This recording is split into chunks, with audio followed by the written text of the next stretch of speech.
I hope you didn't think the pace in Super Mario Galaxy 2's Second World would slow down.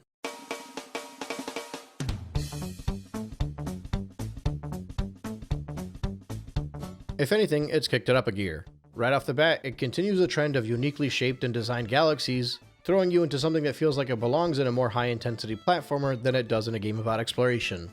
The first galaxy available is Puzzle Plank Galaxy, and the star objective is called the Puzzling Picture Block. The stage is made up primarily of segments of wooden planetoids and platforms and puzzles to solve to advance through. You'll notice some familiar enemies and obstacles almost immediately. The puzzle element here feels like those old wooden toy puzzles where you have to push the right block in order to get it to open up, only it's a lot more straightforward. To start off, you just gotta find the spot that you need to ground pound onto. Once you do that in the next segment, you'll have 2 wigglers running around and 4 switches that you can jump on. Getting off of there is pretty easy, all you really gotta do is ground pound the switches in order to unlock the launch star. The next segment will be a 2-sided planetoid made of wood. You have to go to the underside where 3 platforms are waiting you, and you gotta ground pound them each a certain number of times in order to make a set of stairs that will allow you to climb to the launch star on the other side. You might also notice a Hungry Luma. Similar to Galaxy 1, there are Hungry Lumas spread throughout the stages where if you were to feed them, you can unlock a challenge to get to a hidden star. But some of them require coins, and you can tell based off what they're holding in their hand. And since these stages are linear, they usually offer you a chance to collect those coins with a bonus room nearby. For example, in this case, if you were to enter the pipe maze, you'd be able to collect all the coins and you'd basically have enough to get to the Hungry Luma. So obviously in my case, I decided to tackle this one first instead of continuing on the main mission. What was pretty cool is that when you feed that Hungry Luma, it spawns basically the same Bugaboom fight from Mario Galaxy 1. And weirdly enough, when you take the launch star and go there, it almost feels like you're entering a new area. It is a bit different though, because in Galaxy 1, technically when you fought the Bugaboom, it was in Honey Hive Galaxy where the theme was green. It wasn't in Gold Leaf Galaxy, which is what we see here. So I guess that was their way of kind of differentiating it a little bit. But it's not only the change of aesthetics. You get to do the same fight, only this time it's with Cloud Mario, which is actually a lot easier. Or at least I thought it was. Also, in general, this whole area feels very watered down compared to how it looked in the original. I think it's the plain backdrop. And I think in general they cut a lot of the corners on some of the aesthetics of the environments, which I understand why they did it. The levels here are larger, there are more galaxies available, the challenges are more jam-packed, but it did come at the cost of some of them feeling a bit plain. In any case, once you ground pound on Bugaboom a few times, you'll be able to collect your star. And since we collected the hidden star, we can now go back into the stage and go for the original mission. What I found was pretty cool was that instead of actually going to the other side and ground pounding the platforms to bring them up so I can reach the launch star, I just checked if I could do a backflip and spin jump to get to the launch star myself, and lo and behold, I could. This next area was pretty fun to get through. You gotta make it past all the platforms while the buzzsaws are cutting the stage apart as you move along. This will require careful consideration of your path, your platforming, as well as wall jumping in some instances. I don't know why I enjoyed this portion so much. Maybe it's because the buzzsaw challenge was super fun. I think the blue skies and the clouds and the cheering music too just really helped the situation. At the end of all of that, there's a pretty easy to solve Bugaboom puzzle that solving will spawn 2 Bugabooms that you can pretty easy defeat with a couple of ground pounds. Once that's all said and done, you're able to move on to the next level. Boulder Bowl Galaxy. The stage gimmick here is Rock Mario, another new power-up and another one that I love. Remember at the end of Mario Galaxy 1 where Bowser randomly turned into a rock and started rolling into you? Well, now it's your turn to rock and roll. Sorry, I had to. You can pretty quickly collect the rock power-up and even use it to break down this giant purple crystal to get your Comet Medal. After that, you can knock down this little bridge and it literally go bowling. Throughout the Rock Mario segments, you'll find a lot of these ramps that you just need to spin into and it'll fling you over to the other side. When you get to the next area, defeating all the enemies will free the launch star. It's pretty straightforward. And finally, you'll make it to a planetoid where the launch star is on one side and the Rock Mario is on the other. The catch is you want to roll to the top and destroy the crystal that's protecting the launch star, but at the same time you need to avoid all the chain chomps because you cannot rock your way through those. Shortly after that, you make it to a boss fight. The fight is against the Rock and Rolladillo. He's gonna roll around, you're gonna have to dodge, and then once his butt is exposed, you gotta roll right into it. As a standard affair, he'll grow more aggressive every time you hit him, and once you get that final hit in, he'll be defeated and you'll get your star. Moving on, it's actually one of my favorites, Hightail Falls Galaxy with Hot Stepping Dash Pepper. So there will be a few challenges like this spread throughout the game, and they're very similar to the Turbo Nozzle challenges from Super Mario Galaxy 2. Only in this case, it's Yoshi eating a spicy fruit. Basically, it's a non-stop speed burst, you gotta be quick enough to react to grab the fruit as you pass by it, you have to make the correct turns unexpectedly, and avoid whatever obstacles you can as you move through. These are very much trial and error style challenges. You'll probably lose a few lives every time you face one of them, although in fairness you'll most likely lose them in the later ones since this one is more introductory. Although the second half post-checkpoint can be pretty difficult. But we'll put a halt on that for a few seconds because if you bump into the Hungry Luma and you have 30 coins, you're able to go for the hidden star. It's very easy. You get a lot of these Pokemon running around with silver stars on their head. That's Froakie, right? I'm not seeing things here. Either way, Yoshi just has to use Lick and it's super effective and you're able to collect your star. Okay, back up to the checkpoint. It's more of what you were doing earlier, except there are a lot more dips and turns you gotta make, and you basically have to be flawless, otherwise there's a very likely chance you'll fall to your doom. And it doesn't help that along your path is the Comet Medal, so you gotta make sure you hit that as you're going around the sharp turn. All in all, it's a fun challenge, it's a good Yoshi test, and there's a very good chance that when you make it to the end, you're actually gonna have to start and do it all over again because you missed the star. And quite frankly, this is a good time to take a quick breath and just remind everybody how much I am loving this game. In case this is your first video, I'm going through the entirety of Super Mario Galaxy 2, just like I did Mario Sunshine, Mario 64, Mario 64 DS, and Galaxy 1. I upload every day at 11 AM Eastern Time, and I alternate between retrospectives and general discussion videos. You can get access to all of my videos that I complete ahead of time by either joining the channel membership or becoming a Patreon. I don't lock anything behind a paywall except for the early access. The link to both of those is in the description. Before moving on to the next stage, we are going to backtrack all the way back to World 1. And that's primarily because there was a chimp challenge that spawned. Specifically, it's the second star in Fluffy Bluff Galaxy, the Chimp Stomp Challenge. This guy will pop up periodically throughout the game and he'll challenge you to score a certain amount of points. In this case, it's 10,000. You can receive 100 points by collecting a coin, as well as another 100 points by jumping on a baddie. If you can chain a few baddies in a row, it'll grow by 100 each time you jump on one. I wouldn't necessarily call this one easy, but it's not hard enough where you can't beat it in one try. Maybe two. But it largely depends on how comfortable you are with Mario's control. Either way, this is the first one of its kind, and they will get more difficult as you move on in the game. And when you defeat the chimp, it'll actually open up an indicator for the hidden star. I missed it the first time around, but there's a giant tree in the starting area with a Hungry Luma that sits on top of a cloud. The Hungry Luma will ask for 100 coins, but if you defeat all the enemies around you, it'll only grant you about 50. Which means you'll actually have to find the hidden pipe maze, which is hidden behind that big tree, in order to collect the 100 coins. Once that's all taken care of, you can make a few backflips and create some cloud platforms to work your way to the top of the tree, speak to the Hungry Luma, and spawn your new challenge. It's a pretty straightforward vertical challenge, requiring a few backflips and collecting a few clouds along the way in order to make it to the star. As the game goes along, you'll unlock more and more challenges that will require you to backtrack in order to finish those levels. This is similar to how the comets spawned in Super Mario Galaxy 1, and in that game I went through the comets as I went through the stages. But since I kinda want to give a more organic approach to Mario Galaxy 2, and beat it in the manner that I actually played it, since it's a much more linear game, I feel like it's worth it for me to jump back and forth between the stages whenever these challenges spawn. That way you feel like it's actually a linear title, even though you gotta backtrack every now and then.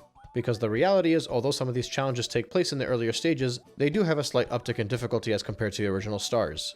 And once again, similar to Super Mario Galaxy 1, while the first 2 or 3 worlds will require you to backtrack quite a bit because it'll spawn different comets, if you're going for that 100% and accomplishing each level in a row like I am, eventually you'll get to the point where pretty much every single time you complete a level, it'll automatically spawn the next comet available for you in that same level. So as we get closer towards the end of the retrospective, it should be a lot more straightforward. But quite frankly, this is part of the reason why it was so difficult to cover Super Mario Galaxy 2 in the first place. But let's go back to World 2. Since we have 700 star bits, we're able to call to us the Hungry Luma and unlock the next level. This is the spiritual successor to Honey Hive Galaxy, Honey Bloom Galaxy. And the first stage is creatively titled Bumble Beginnings. I actually really enjoy the aesthetic of this one. It kinda reminds me of Gusty Garden Galaxy, and I think the way they implemented B Mario in this stage is a lot more fun too.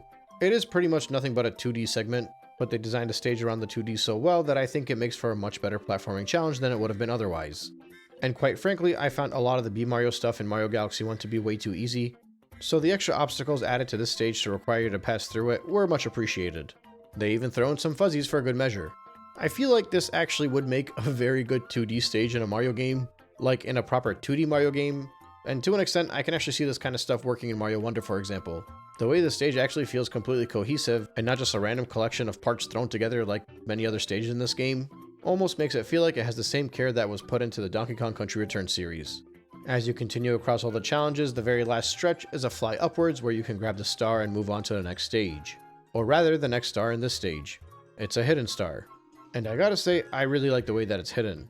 Pretty early on, I noticed that there was a route upwards, and I figured maybe if I could just wall jump up there, I'd be rewarded with a 1-up or something. Instead of a 1-up, it was star bits, which I thought was pretty cool that they even put anything up there, because they figured if a player was willing to try that, it might be worth it. This was a very similar feeling I had when I played Mario Odyssey, where I would see something in the distance and wonder if I can get there, and then lo and behold, when I get there, there's just a giant stack of coins. When I came back down, I noticed that there was another route on the way up towards the right, but it was a little bit harder to reach. But naturally, I wanted to go for it. Turns out it was worth going for, because I wall jumped my way upwards and was given a star. And really, the way the star was hidden at the top of this area was very cool. I didn't expect to see it right in front of me. It just felt like its own hidden secret, and I guess that's why they call it a hidden star, but you know what I mean. I'll be honest, I think stages like this one are very much undervalued and glossed over in Super Mario Galaxy 2. There are a few more that I had gone over as well, but this is one of the best ones aesthetically in my opinion. I think when people talk about vibes and auras and the aesthetics of Mario Galaxy 1, this one definitely lives up to it. Granted, it doesn't really do the whole outer space thing, but not all of the stages in Mario Galaxy 1 did either. Either way, it's time to move on to the next galaxy. Wild Glide Galaxy, Fluzzard's First Flight. These might be the hardest of the whole motion control thing in both Galaxy 1 and Galaxy 2, but I'd be lying if I said I didn't have a soft spot for them. I think they take everything from the Manta Ray challenges in Mario Galaxy 1 and it just ups it a notch because now you're in the air instead of swimming along a water path. It can actually be pretty difficult to get through all of the gates, but honestly I think most of the challenge for this kind of stuff comes later on. I was able to do this one with very little setback on the first try. And you tilt it upwards to slow down, downwards to speed up, and left and right to turn left and right. If you go through the gates along your path, at the very end there will be a comet medal available for you to pick up. But for the most part, this one is pretty inoffensive. Next up would be Cosmic Cove Galaxy, Twin Falls Hideaway. Once again, I question how anybody can look at this galaxy and not immediately get the same vibes they got in Super Mario Galaxy 1. This level lives up to every water level in that game, especially the bright colored ones and not the deep dark underground ones. I'm talking your beach bowls and your sea slides. And to an extent, even the same vibes that were felt in Jolly Roger Bay are felt over here. They're just not quite as eerie. It's even got the music to match the tone. The whole challenge here is basically grabbing shells along your path and making it through the water. Every now and then you might hit a launch star that'll take you forward a little bit, but outside of a little detour where you gotta pick up a comet medal, you'll be working your way up to the surface to climb a little tower so you can stomp on the switch. But before you think about that, you might notice the Hungry Luma right along your path. It'll ask for 15 coins. I was just shy of that, but I swam around for a bit until I got to the 15 and went back to it. It's time for the hidden star. The Hungry Luma spawns a spherical planetoid with a bunch of holes going through it. There's a black hole in the middle so you can't actually fall through the holes either. You'll need to catch the bunny rabbit while avoiding the skeeters along your path, but you might notice that it's too fast to get to. And that's because eventually you'll make it to a little switch. When you ground pound on it, it'll bring some ice for you to skate on. Now, I was really excited to see this because I knew the ice flower was not in Super Mario Galaxy 2, and skating was one of my favorite things about that game. So it is nice to see that that was still implemented. Once you start ice skating, grabbing the bunny is going to be pretty easy and you can collect your star. And we can immediately jump right back into the stage and go back to where we left off to, going up that tower so we can ground pound on the switch. Just like with the hidden star, ground pounding will make everything freeze over. This will allow you to easily skate towards the waterfalls and wall jump your way upwards, where the power star will be waiting for you. And we can actually jump right back into the stage for the next objective, titled Exploring the Cosmic Cavern. As soon as you start, you'll see a trapped Luma and you'll be tasked with going to find the key so you can unlock it. Thankfully, you don't gotta swim this time and it's just a matter of skating your way across towards the pipe maze. Once you're in there, it turns into a typical 2D level. There's a lot of jumping in and out of the water, flicking switches to manipulate fans to let you move along, dodging enemies like Gingrills, and then when you get to the end of the segment and you go through the pipe maze, you make it out to outer space, with basically floating water tubes that you can swim through.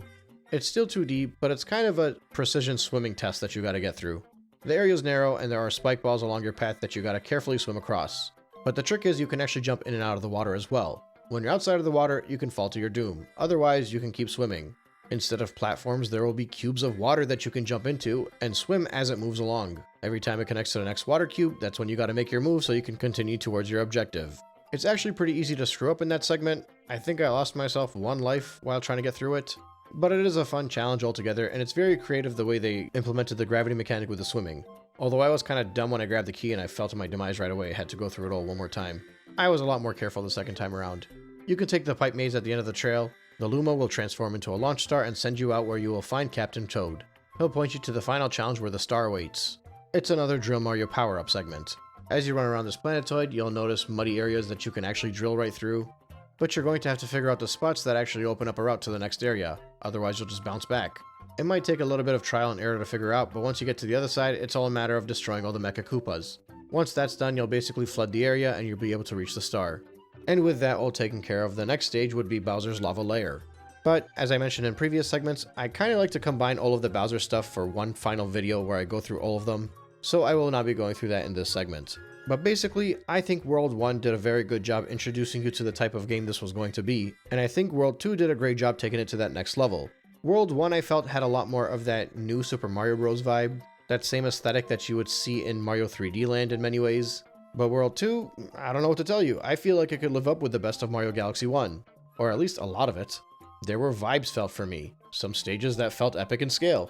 It didn't necessarily have that dark and mysterious tone, but if that's all you're looking for, then I guess you might actually be better off playing Mario Galaxy 1.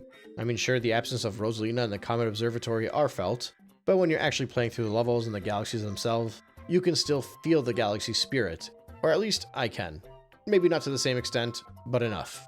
But regardless, the spirit of this game is largely in its platforming challenges, in its gameplay, and really in that proper difficulty that at least I know I was craving from Mario Galaxy 1. But that is 2 worlds in, and I am still very much on a high, and I'm excited to talk about World 3. So jump on your spaceship and meet me there.